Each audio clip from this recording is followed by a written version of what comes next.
Que Dieu te bénisse. Oui.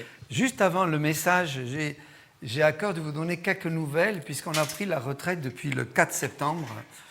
Alors, je confesse que je suis un mauvais candidat à la retraite et un mauvais candidat à la vieillesse. Ça, je pense que tout le monde l'est, n'est-ce pas? C'est pas nouveau. Mais nous étions au Canada, aux États-Unis, et juste, je voulais vous dire que c'est incroyable comment l'œuvre de Dieu s'accomplit. J'ai prêché la première fois à Ottawa, et à la fin du message, il y a un jeune homme qui était de passage parce qu'il est amoureux d'une jeune fille à Ottawa qui est chrétienne. Lui, il m'a dit, il est venu me voir, il me dit, je suis catholique, mais je cherche, je veux lire la Bible, etc. Il était tellement mûr qu'il a accepté le Seigneur. Et 15 jours plus tard, je l'ai retrouvé à l'église où j'étais le pasteur à Beauport, qui est dans la ville de Québec. Et voilà, il grandit dans le Seigneur. Alors je me dis, le Seigneur a des clins d'œil pour nous, n'est-ce pas? Et gloire à Dieu pour cela. Et l'église où j'étais le pasteur, à Beauport exactement, est en pleine croissance. Nous avons quitté il y a des années et on avait construit un bâtiment de 900 mètres carrés. Et là, ils sont en train de grandir avec un projet d'$1 million. Alors moi, ça me dépasse un petit peu. Mais voir comment Dieu est fidèle pour grandir. Et je me souviens quand on a commencé l'église à Québec, il y avait 14 personnes. Et une toute petite chapelle, personne ne voulait aller là. Et Dieu a trouvé bon un Français un peu fou sur les bords qui a pu prendre cette église et la faire grandir. Ensuite, au niveau alors, nous sommes donc à la retraite depuis le 4 septembre.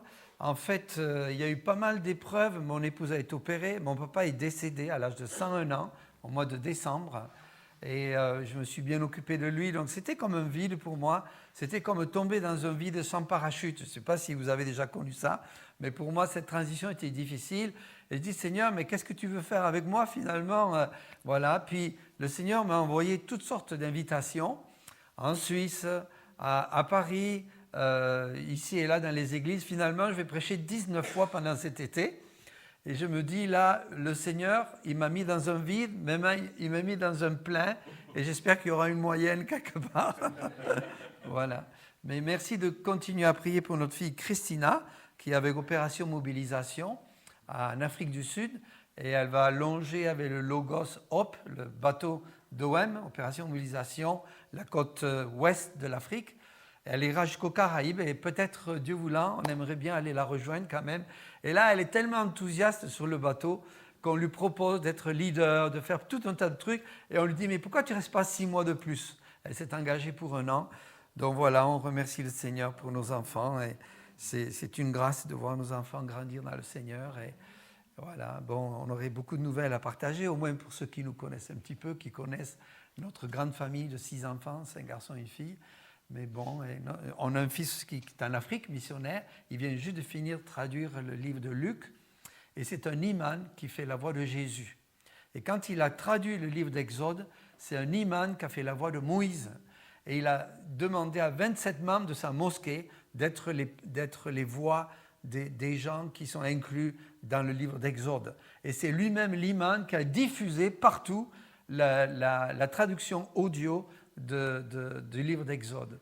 Mais on voit que Dieu fait des grandes choses et alors ne nous décourage pas. Des fois, on regarde à soi nos situations. On va en parler un petit peu ce matin, mais pensons que Dieu est avec nous et que Dieu est grand et tout-puissant.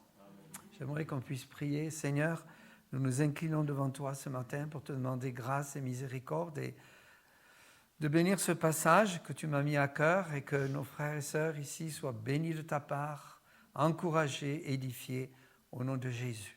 Amen. Ce matin, j'ai demandé à François s'il veut bien venir devant. Et ça va être enregistré, je pense, pour lire tout un chapitre. Donc, il va soulager ma voix. Et alors, soyez bien attentifs parce qu'après, on va un petit peu aller vite dans le déroulement du passage.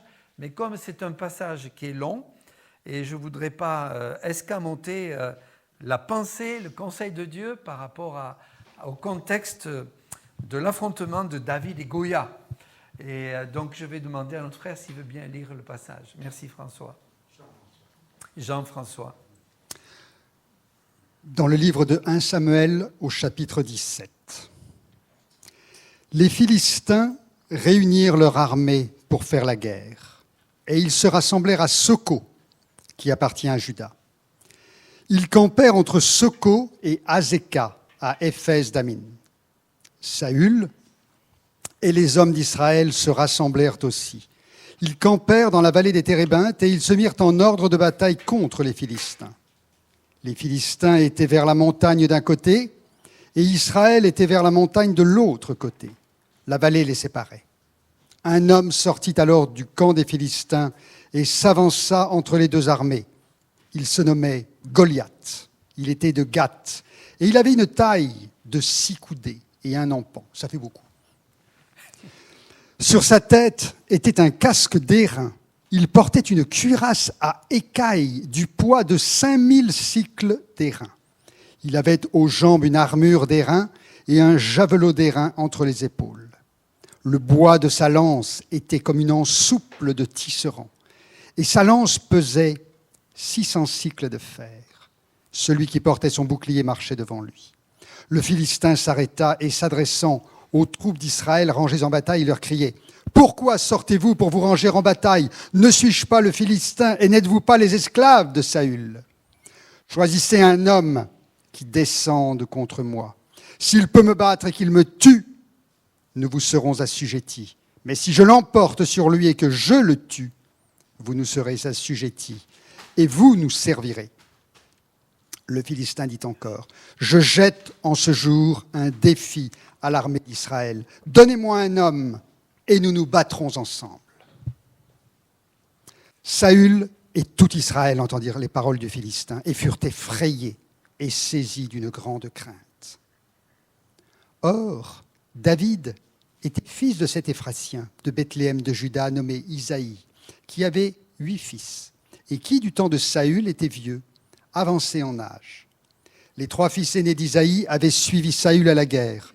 Le premier-né de ces 3 fils, qui était parti pour la guerre, s'appelait Eliab, le second Abinabad et le troisième Shamma.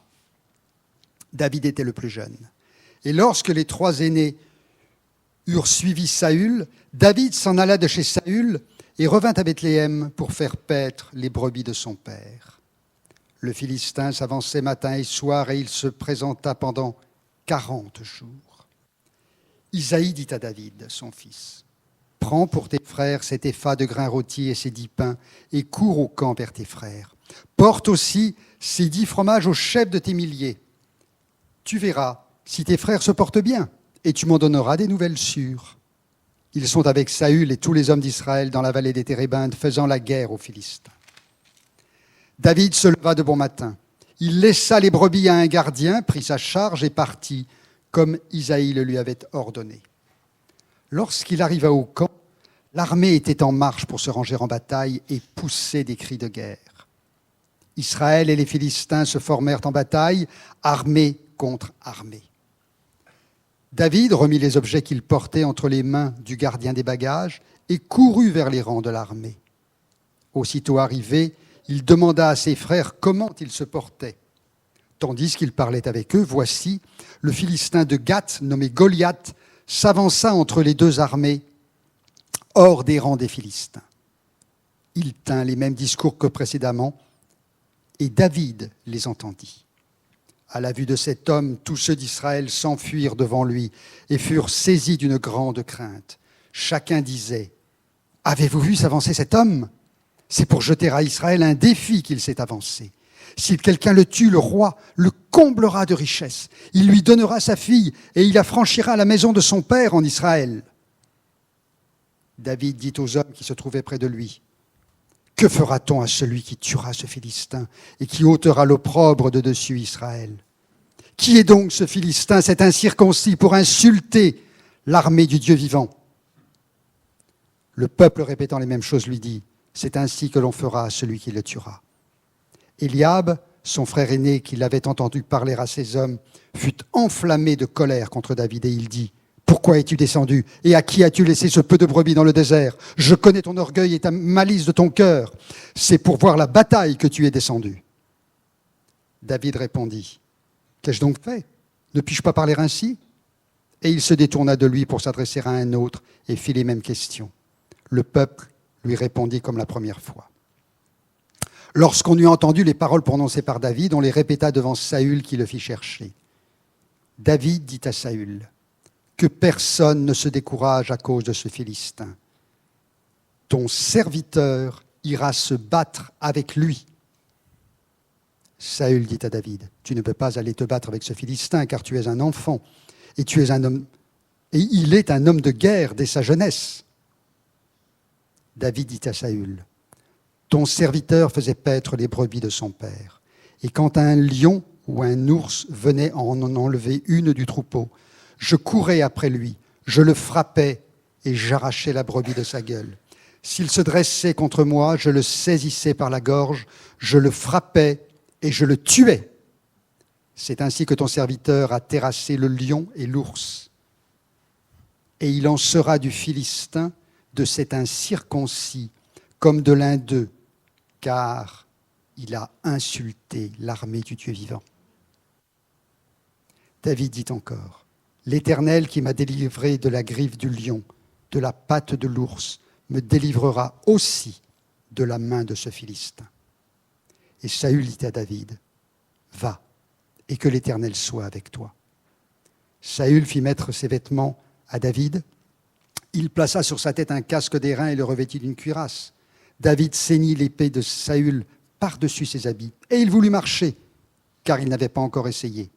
Mais il dit à Saül, « Je ne puis marcher avec cette armure, je n'y suis pas accoutumé. » Et il s'en débarrassa. Il prit en main son bâton, choisit dans le torrent 5 pierres polies et les mit dans sa gibecière de berger et dans sa poche. Puis, sa fronde à la main, il s'avança contre le Philistin. Le Philistin s'approcha peu à peu de David, et l'homme qui portait son bouclier marchait devant lui. Le Philistin regarda, et lorsqu'il aperçut David, il le méprisa, ne voyant en lui qu'un enfant blond et d'une belle figure. Le Philistin dit à David, « Suis-je un chien pour que tu viennes à moi avec des bâtons ?» Et après l'avoir maudit par ses dieux, il ajouta, « Viens vers moi, et je donnerai ta chair aux oiseaux du ciel et aux bêtes des champs. » David dit aux Philistins, « Tu marches contre moi avec l'épée, la lance et le javelot, et moi, je marche contre toi au nom de l'Éternel des armées, du Dieu de l'armée d'Israël que tu as insulté. Aujourd'hui, l'Éternel te livrera entre mes mains, je t'abattrai et je te couperai la tête. Aujourd'hui, je donnerai les cadavres du camp des Philistins aux oiseaux du ciel et aux animaux de la terre, et toute la terre saura qu'Israël a un Dieu. Et toute cette multitude saura que ce n'est ni par l'épée ni par la lance que l'Éternel sauve, car la victoire appartient à l'Éternel, et il vous livre entre nos mains. » Aussitôt le Philistin se mit en mouvement pour marcher au-devant de David. David courut sur le champ de bataille à la rencontre du Philistin.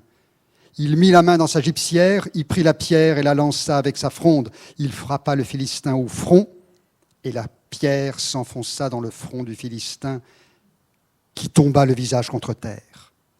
Ainsi, avec une fronde et une pierre, David fut plus fort que le Philistin. Il le terrassa et lui ôta la vie, sans avoir d'épée à la main. Il courut, s'arrêta près du Philistin, se saisit de son épée qu'il tira du fourreau, le tua et lui coupa la tête. Les Philistins, voyant que leur héros était mort, prirent la fuite. Et les hommes d'Israël et de Juda poussèrent des cris et allèrent à la poursuite des Philistins jusque dans la vallée et jusqu'aux portes d'Écron. Les Philistins, blessés à mort, tombèrent dans le chemin de Charaïm jusqu'à Gath et jusqu'à Écron. Et les enfants d'Israël revinrent de la poursuite des Philistins et pillèrent leur camp. David prit la tête du Philistin et la porta à Jérusalem, et il mit dans sa tente les armes du Philistin.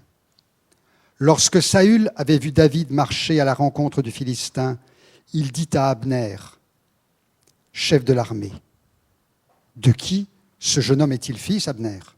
Abner répondit, « Aussi vrai que ton âme est vivante, ô roi, je l'ignore. Informe-toi donc de qui est ce jeune homme est le fils, dit le roi. » Et quand David fut de retour après avoir tué le Philistin, Abner le prit et le mena devant Saül. David avait à la main la tête du Philistin. Saül lui dit, « De qui es-tu fils, jeune homme ?» Et David répondit, « Je suis fils de ton serviteur Isaïe, Bethléemite. » Merci beaucoup Jean-François. Ainsi la parole de Dieu. Donc c'est un texte très riche. Récemment, j'étais dans une pastorale à Québec et les pasteurs ont voulu choisir un peu ce thème et les uns après les autres, juste en méditation, on partageait 1001 choses et je suis sûr que vous auriez beaucoup de choses à dire en plus de ce que je vais vous partager ce matin, tellement le texte est riche ici. En fait, dans ce passage, dans les premiers 11 versets, il y a le contexte où se situe Israël. Saül, quelque part, vient d'être rejeté par Dieu comme roi et David est promis comme étant celui qui va lui succéder. Et quelque part, ici, quand on regarde le texte, on voit que Saül part à la guerre parce que les Philistins le provoquent. Mais en fait, Saül est affaibli, ayant désobéi à Dieu. Il n'est plus le roi qui a l'autorité divine et la puissance de Dieu pour combattre. Et Dieu suscite un libérateur, qui est un type de Jésus-Christ ici, David, pour finalement arriver à donner la victoire à Israël affaibli. Mais tout Israël était affaibli. Et quand un leader est affaibli, le peuple est affaibli. Et Saül n'avait pas la puissance de combattre ce géant et l'armée des Philistins. Alors il y avait une guerre entre Israël et les Philistins. Et il ne faut pas étonner quelque part que dans la vie du croyant aussi, il y a une guerre spirituelle. On ne désire pas cette guerre, mais c'est une réalité. Et le Seigneur nous dit, comme il a dit au travers de Paul à Timothée, combat le bon combat de la foi. Aussi, l'ambiance entre les armées ici est vraiment bizarre. Ce n'est pas la guerre des tranchées, il n'y avait pas de tranchées, mais pendant 40 jours, ce Philistin, ce Goya, dont le nom littéralement signifie l'éclatant de l'armée des Philistins, qui va bientôt sombrer, n'est-ce pas, et être devenu bien sombre, en fait, vient devant défier. Il y a un grand défi devant l'armée d'Israël, et cela dure pendant 40 jours. Je pense à ce verset dans le psaume 12 qui dit ceci, « Je lève mes yeux vers les montagnes, d'où me viendra le secours me vient de l'Éternel qui a fait les cieux et la terre. » Une première remarque, c'est que Saül, face à l'armée d'Israël, il n'est pas mentionné qu'il a prié. Il n'est pas mentionné que le peuple d'Israël a cherché la face de Dieu pour savoir combattre les Philistins. Et vous savez, dans le combat, l'adversité, il ne faut pas oublier de prier Dieu. Fortifiez-vous sous la main puissante de Dieu. Et ainsi, pour faire face à l'adversaire, à l'adversité, aux épreuves, n'oublions pas que la clé de la victoire, c'est la prière. Et même la foi peut être un don donné par Dieu, reçu dans la prière. Goya, c'était un champion des Philistins. Tout le peuple des Philistins se mettait leur confiance dans ce géant, 3,57 m, une cuirasse de 60 à 80 kilos, une lance d'à peu près 9 kilos. On pense qu'il pesait entre 270 et 340 kilos, pas grammes, hein. Il n'y avait pas de balance à cette époque-là, donc on ne sait pas exactement combien il pesait, mais il semble, d'après les commentateurs, qu'il pesait tout un poids, n'est-ce pas? Quelque chose comme 300 kilos, imaginez. En fait, c'était un type de Satan. Et quelque part, dans le combat spirituel, il faut comprendre que l'enjeu est aussi un enjeu entre Dieu et l'ennemi, son ennemi, qui est le nôtre, qui est le diable lui-même. Et puis il y a ce défi, je jette en ce jour un défi à l'armée d'Israël, donnez-moi un homme et nous nous battrons ensemble. Il dit, même si je suis défait, ok, on va vous être assujettis. Ce n'est pas arrivé dans le texte, vous avez vu comme ils ont fui? Parce que la parole d'un homme, qu'est-ce qu'elle vaut, la parole d'un homme? Et surtout dans la défaite, elle vaut plus grand-chose, n'est-ce pas? Alors la réaction de Saül et de tout Israël, qu'est-ce qui se passe? Israël a peur, ils ont l'effroi. Et c'est vrai que nous, lorsqu'on est éprouvé, on peut aussi tomber dans la crainte et la peur. En fait, Saül était un roi rejeté, affaibli, et maintenant, l'auteur ici du livre de Samuel laisse entrer en jeu David, un jeune homme, et ça me fait penser que dans l'épreuve, Dieu a toujours une solution. Nous sommes éprouvés, mais Dieu ne nous abandonne pas. Dieu est prêt à trouver une solution pour nous. Est-ce que nous avons foi que Dieu est prêt à trouver une solution dans les moments difficiles de notre vie? Alors, en fait, le peuple d'Israël fuyait. Et puis, il était éprouvé parce que l'épreuve a duré 40 jours. Ce défi de Goya a duré 40 jours. Et c'est une espèce de mépris. Et c'est même un mensonge que Goya est en train de dire à Israël, « Où est votre Dieu? Moi, je vais vous battre. » Et en fait, l'ennemi utilise les mensonges pour nous attaquer. En fait, Israël avait toujours son Dieu. Seulement, il l'avait oublié. Il ne l'avait pas mis la bonne place pour justement combattre et faire face à ce défi. Et lorsqu'on met Dieu de côté, alors il y a la crainte, il y a la peur et finalement, il y a la défaite. Sauf que si on retourne à Dieu, il nous donne la victoire par Jésus-Christ. Amen. Alors j'ai pris une photo ici de Goya avec David. Il y en a plusieurs sur Internet, mais on voit ce géant, n'est-ce pas? Et David va le vaincre par la foi. Alors évidemment, ce n'est pas évident peut-être d'expliquer tout ce passage. Je vais essayer de le résumer. C'est toujours mon défi. J'ai averti Yann, j'ai toujours un problème un peu avec le temps. Mais nous avons aussi des défis et dans la prochaine, n'est-ce pas, diapo, j'ai montré ce qu'on peut être face à des géants. Et c'est vrai qu'on se sent écrasé, on se sent méprisé, on se sent incapable. Et finalement, en réfléchissant bien, est-ce qu'on ne fait pas face nous-mêmes à des géants? Alors je les ai appelés les géants de la vie, c'était le titre du message, la première diapo. La foi victorieuse de David et en fait la foi victorieuse sur les géants de la vie. Dans la vie, nous avons des obstacles, nous avons des montagnes. Ici, nous allons les appeler les géants de la vie.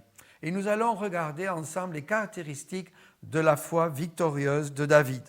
Premièrement, la foi victorieuse de David ne se laisse pas impressionner par l'apparence des choses. Alors, évidemment, j'ai pris cet angle-là de la foi. On pourrait exposer ce texte de différentes façons, mais c'est l'angle par lequel j'ai pensé bon de vous exposer ce passage ce matin.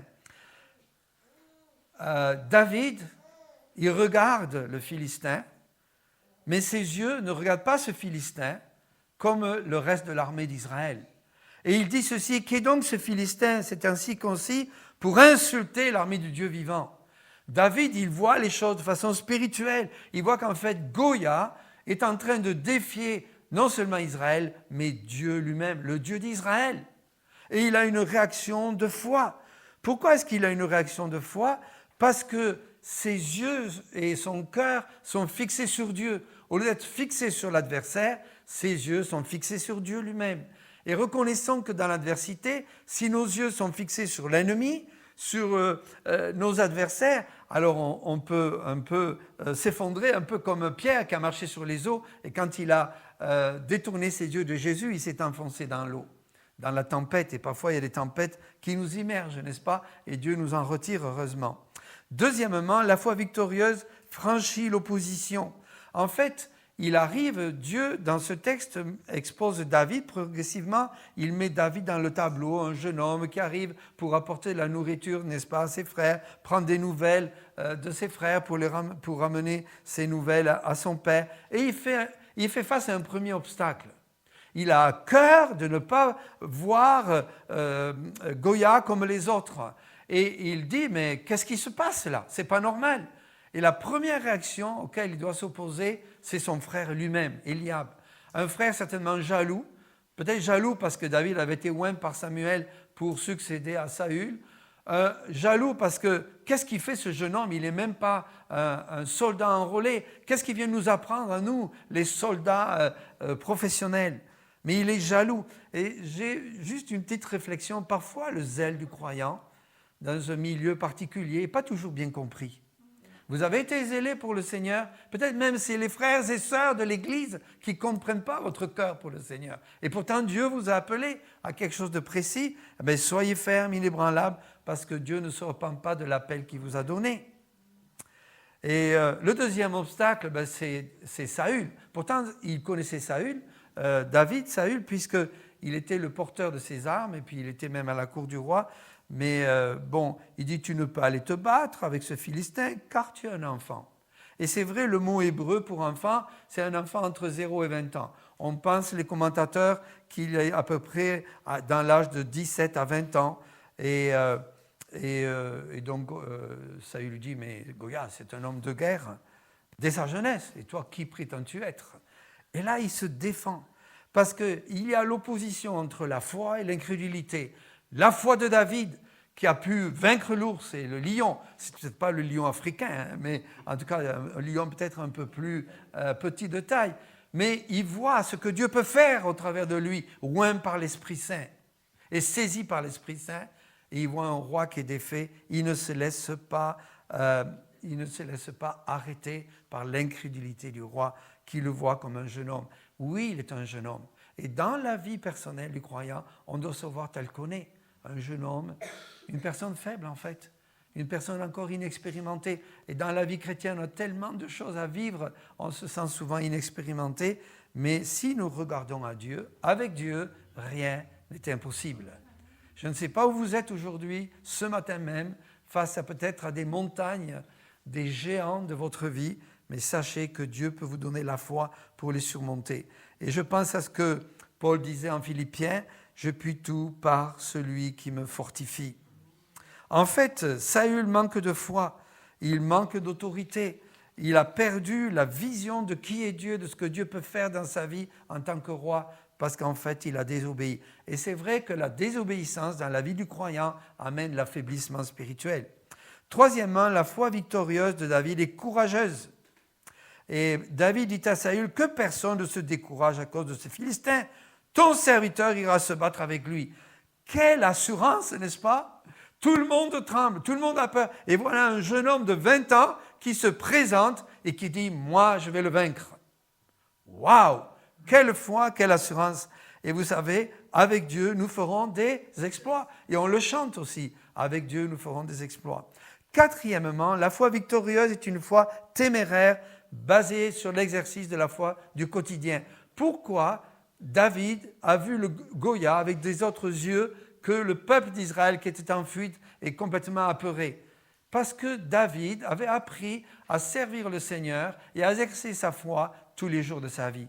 L'Éternel est mon berger, je ne manquerai de rien, a-t-il écrit plus tard. Parce qu'il croit que Dieu est au contrôle et Dieu est un Dieu souverain, parce qu'il a déjà vécu avec lui cela. En communion avec Dieu, il ne se laisse pas impressionner par un obstacle plus grand que ce qu'il a pu vivre, parce que déjà, dans sa vie quotidienne, il a vécu par la foi avec son Dieu.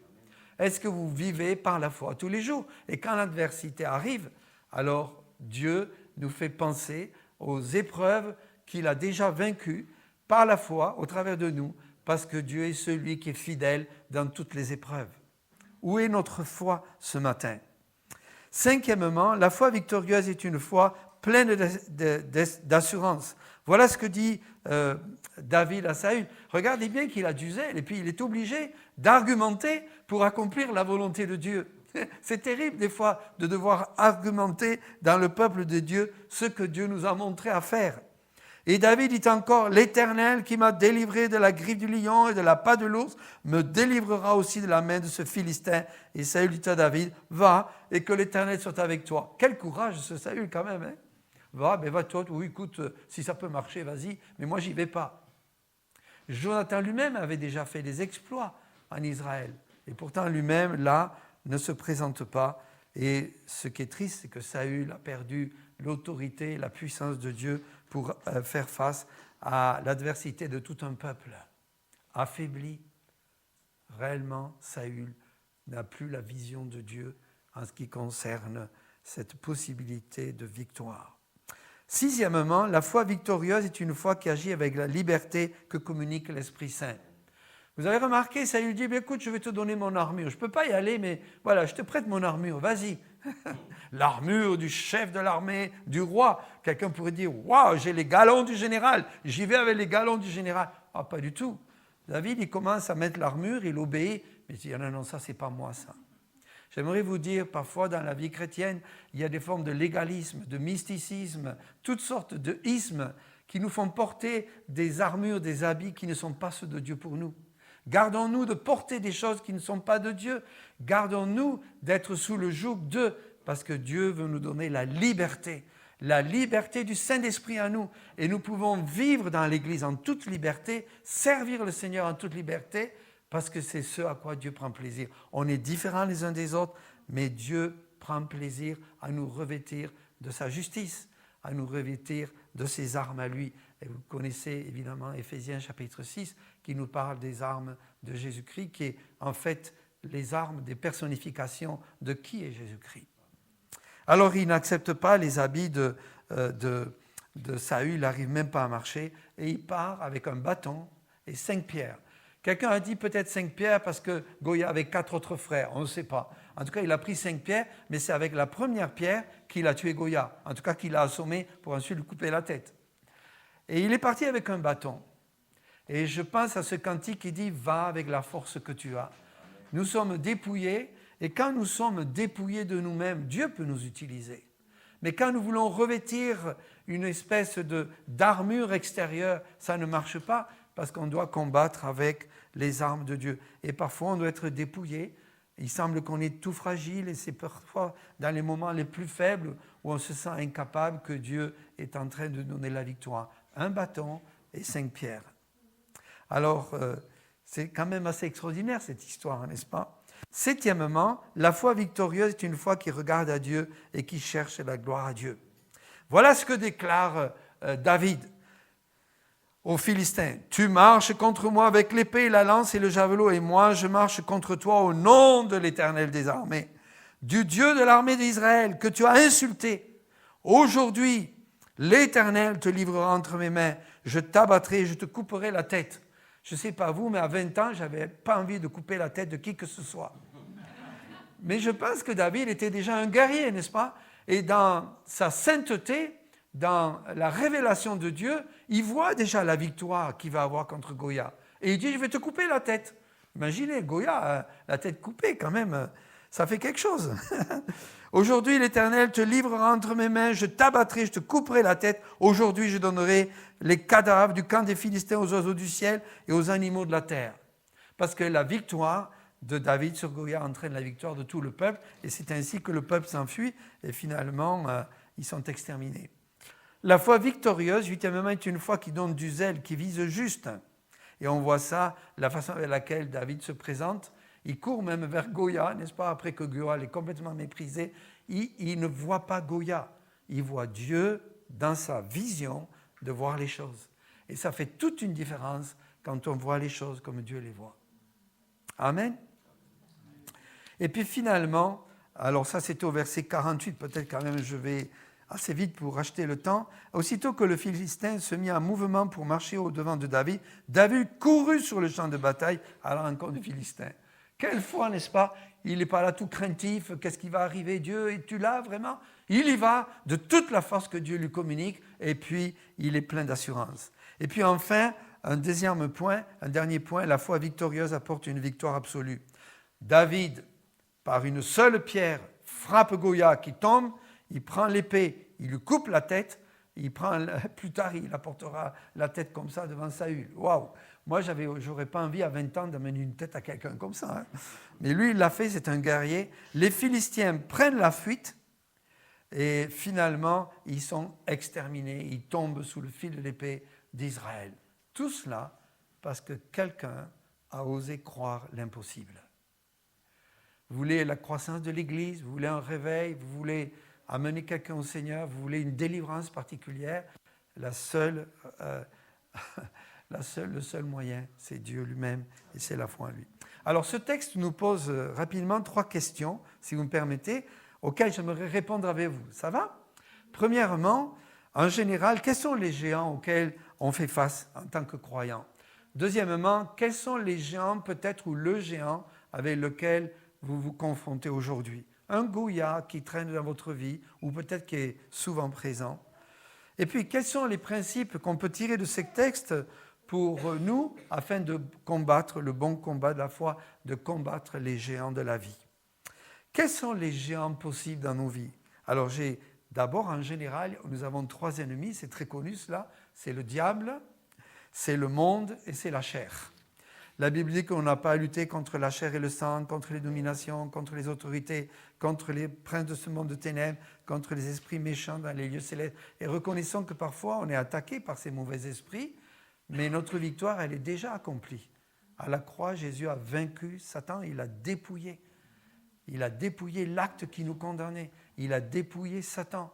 Et en Christ, nous avons tout pleinement en lui et nous avons la victoire. Le monde et ses convoitises, n'aimez point le monde ni les choses qui sont dans le monde. Si quelqu'un aime le monde, l'amour du Père n'est point en lui. Car tout ce qui est dans le monde, la convoitise de la chair, la convoitise des yeux et l'orgueil de la vie ne vient point du Père, mais vient du monde. Et le monde passe et sa convoitise aussi. Mais celui qui fait la volonté de Dieu demeure éternellement. Paul avait ce combat de sa chair. Je ne fais pas le bien que je veux, je fais le mal que je vais. Qui me délivrera de ce corps de chair? Tant qu'on est dans un corps mortel, on va être tenté. On va être tenté même par des choses qui nous dépassent, dont on n'a pas du tout envie. Un jour, je parlais à un pasteur, on parlait de la sanctification, il me dit vraiment notre chair est vraiment stupide. Et j'ai bien aimé cette expression, il me dit, moi quand ma chair commence à m'attaquer, je lui dis, chair, tu es stupide. C'est la stupidité de la chair qui me fait convoiter. Je ne suis pas celui-là qui veut être esclave de ma chair. Je suis celui qui va être esclave de Dieu. Et si la chair me tente, je renonce, je confesse et j'abandonne et je me purifie. Parce que la chair est stupide. On est des nouveaux êtres revêtus de Jésus-Christ et on n'a pas besoin d'être assujettis à notre chair. Et pourtant, la chair est là avec toutes ses tentations, l'orgueil de la vie, convoitise des yeux de la chair. Et aujourd'hui, il faut dire qu'il y a beaucoup de jeunes qui sont tentés, notamment dans ce domaine, par toute espèce d'excès. Alors, on ne peut pas trop développer tout cela, mais faites donc mourir les membres qui sont sur la terre, l'impudicité, l'impureté, les passions, les mauvais désirs et la cupidité qui est une idolâtrie. Dieu veut nous sanctifier. Vous serez saints car je suis saint. Et sans la sanctification, personne ne verra le Seigneur. Deuxième question, quels sont les géants de nos vies? Alors j'en ai marqué quelques-uns, je pourrais en mettre beaucoup plus. Un combat spirituel particulier, on n'ose pas parfois partager nos combats spirituels, mais le combat spirituel est une réalité dans la vie du croyant. Ça peut être des circonstances adverses, ça peut être des épreuves liées à notre physique, à la vie matérielle et même à la vie spirituelle. Ça peut être des blessures de l'âme ou de l'esprit qui n'arrivent pas à guérir. Ma femme et moi, nous lisons la Bible tous les matins. En principe, il y a quelques matins, parfois on n'arrive pas, 4 chapitres ensemble quotidiennement. Et récemment, on a lu un psaume où il est écrit que Dieu désire panser les blessures de ceux qui sont blessés. Et j'aimais ce verset, parce que ça nous confirme que l'Église doit être un hôpital, doit être aux soins intensifs parfois envers ceux qui sont blessés de la vie et les guérir, amener une guérison par Jésus-Christ et l'amour de Dieu. L'amour fait toute une différence, n'est-ce pas? Peut-être vous faites face à la colère, à l'amertume, à l'inquiétude. Moi, je me souviens d'un jeune homme qui un jour a dit « Moi, je suis inquiet d'être inquiet ». Vous voyez, on peut être très inquiet. La rancœur, l'incapacité de pardonner. Le pardon est une chose le manque de pardon est une chose qui ronge.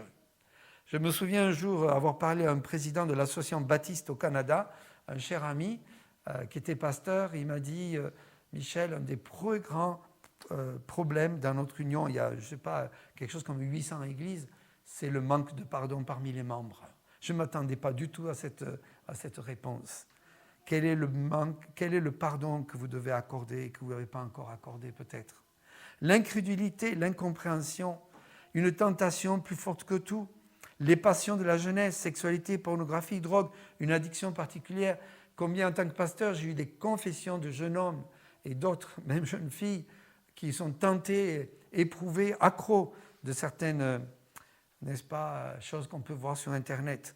C'est triste de voir ça. La jeunesse, Satan essaie de prendre la jeunesse. La paresse, la solitude, la peur, l'angoisse, la crainte, la peur de mourir, la peur de souffrir, les échecs de la vie, les échecs dans les études parfois, la mésaventure sentimentale. C'est parfois un géant, ça, à combattre. La peur de souffrir, les échecs de la vie, les échecs dans les études, mésaventures sentimentales, mauvaise humeur, je me répète, l'orgueil, l'égoïsme, l'ambition, le manque d'argent, la maladie, la fatigue, le découragement, la dépression. Et peut-être que vous pouvez ajouter quelque chose qui n'apparaît pas là, mais reconnaissons que dans nos vies en tant qu'êtres humains, on peut faire face à tout ça, parce qu'on est de la même pâte. On est tous faits de la même pâte, n'est-ce pas? Et pourtant, Dieu a une solution, et tout dépend de la façon avec laquelle on voit les épreuves. David voyait avec les yeux de Dieu. Goya n'était pas une montagne pour lui, parce que aux yeux de Dieu, Goya est devenu tout petit à travers David. Quels sont les principes tirés de ce texte? Premièrement, ne pas être effrayé lorsqu'il se présente à nous les épreuves de la vie, les géants de la vie. Soyons pas effrayés, croyons à la souveraineté de Dieu et qu'il a un plan pour nous en sortir. Aucune tentation, le mot ici grec pourrait être traduit par épreuve, aucune épreuve ne vous est survenue qu'il était humaine, et Dieu qui est fidèle ne permettra pas que vous soyez tentés au-delà de la force, mais avec l'épreuve et la tentation, il préparera le moyen d'en sortir. Exerçons notre foi au quotidien. C'est dans la mesure où fort quotidiennement, je peux être fort face à une montagne qui me dépasse. Ne pas combattre avec notre propres armes, des raisonnements, de l'intelligence. C'est fou comment notre propre volonté, nos émotions, nos capacités intellectuelles sont utilisées dans notre propre chair pour essayer d'avoir la victoire. Bien sûr que Dieu nous a donné ces 3 aspects de notre être, mais il faut qu'ils soient sanctifiés et consacrés à Dieu pour combattre par la parole de Dieu et son esprit. Et basé, j'allais dire, il ne faut pas oublier ça, sur les promesses de Dieu. Alors comprendre que seule la puissance de Dieu nous délivre de nos géants, avoir l'assurance que Dieu combat pour nous, croire en la victoire, croire à Dieu et l'adorer. Alors juste un exemple, et je vais vraiment abréger cela. Je me souviens un jour, dans les premières neiges à Québec, j'ai été pasteur à Québec pendant 14 ans, pasteur missionnaire, et je me souviens une fois, les premières neiges sont terribles après l'été de reconduire sur la neige, c'est très glissant. C'est dangereux de conduire à Québec. Et la première année, je me suis retrouvé X fois dans le fossé, si vous voulez savoir. Mais une fois, j'ai pris une bretelle. C'était la sortie de l'autoroute, en fait, d'une grande route, pour retourner chez moi. Et là, j'ai vu la voiture partir, et là, j'ai crié à Dieu. Ça a pris 1 seconde, mais j'ai crié à Dieu parce que je peux vous dire que je savais ce qu'il y avait en bas. Et Dieu a permis que la roue d'avant cogne contre un parapet et me remette dans la rue. Et plus tard, quand j'ai regardé, j'aurais pu vraiment aller dans une espèce de grand trou, en bordure de la bretelle, faire des tonneaux et peut-être mourir. Le cri du juste est entendu de Dieu. Même là, je pense que j'avais fait l'erreur d'arriver trop vite sur cette bretelle. Mais Dieu m'a entendu. Dieu n'abandonne pas ses enfants. Alors, il y a eu des géants de la foi dans la Bible. J'en ai noté ici, vous avez la liste qui apparaît. Évidemment, on n'a pas le temps à l'instant de regarder, mais je vais juste vous donner un exemple, si vous me permettez, et on termine avec ça. Moïse était dans une impasse entre la mer Rouge et les chars de Pharaon. Vous vous souvenez? J'aime beaucoup ce que Dieu lui révèle, et voici comment il répondit au peuple, incrédule, dans la crainte, dans la peur, les yeux fixés sur les chars de Pharaon, et bloqué dans une impasse. Et Dieu, reconnaissant que parfois Dieu nous laisse dans une impasse. Ça vous est déjà arrivé d'être dans une impasse? On n'aime pas ça, n'est-ce pas? Et voilà ce que Moïse répondit au peuple. Ne craignez rien. Restez en place et regardez la délivrance que l'Éternel va vous accorder en ce jour, car les Égyptiens que vous voyez aujourd'hui, vous ne les verrez plus jamais. L'Éternel combattra pour vous et vous gardez le silence. Il y a des choses dans nos vies qui nous dérangent, mais il y a un jour où Dieu dit, arrêtez et sachez que je suis Dieu. Et la délivrance est totale. Alors il y a évidemment tous ces exemples ici que je ne peux pas citer, mais pensons à Pierre qui était en prison face à Hérode, que Dieu a délivré. Les chrétiens face à la persécution aujourd'hui, nous sommes dans le confort. Mais est-ce que nous réalisons qu'il n'y a jamais eu autant de chrétiens persécutés qu'à l'heure actuelle? Il y a des gens qui payent le prix, qui sont prêts à mourir à cause de leur foi. Et nous plaignons. Vous avez remarqué? Peut-être ici, vous ne vous plaignez pas, je ne sais pas, mais nous râlons. Ou à Québec, on dit nous chalions. Mais quelque part, notre incrédulité nous pousse parfois à ne pas voir la réalité des choses.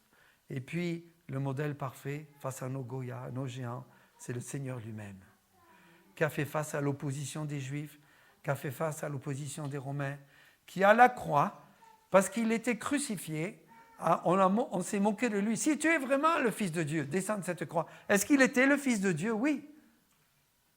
Mais descendre de la croix, c'était un grand mensonge, parce que c'était ne plus mourir pour nos péchés et nous donner la vie éternelle. Lui a fait face aux géants de l'incrédulité. Par amour pour nous, il s'est crucifié. Et nous, qu'est-ce qu'on peut faire pour Dieu? Si ce n'est d'accepter de nous dépouiller, de même que Jésus a pris nos péchés, essayons ensemble de vivre pour lui et de croire à l'impossible. Et si ce matin, il y avait quelqu'un qui a un Goliath en face de lui, un géant, avec terrifiant, eh bien, sachez que pour Dieu, c'est une petite fourmi qui peut écraser du bout de son doigt sans problème. Mais croyons-le. Et que Dieu vous bénisse abondamment en tant qu'assemblée, qu'il vous fasse grandir dans votre foi personnellement. Dieu vous aime, il va prendre soin de vous. Amen. Amen. Prions. Notre Père céleste, merci de nous rappeler que tu es un Dieu tout-puissant, que tu peux vaincre toutes choses dans nos vies. Merci parce que tu as déjà vaincu Satan. Merci parce que notre chair est crucifiée avec toi. J'ai été crucifié avec Christ, disait Paul. Et merci parce que tu nous donnes la victoire sur le monde, parce que nous sommes en Christ. Gloire à ton nom. Amen.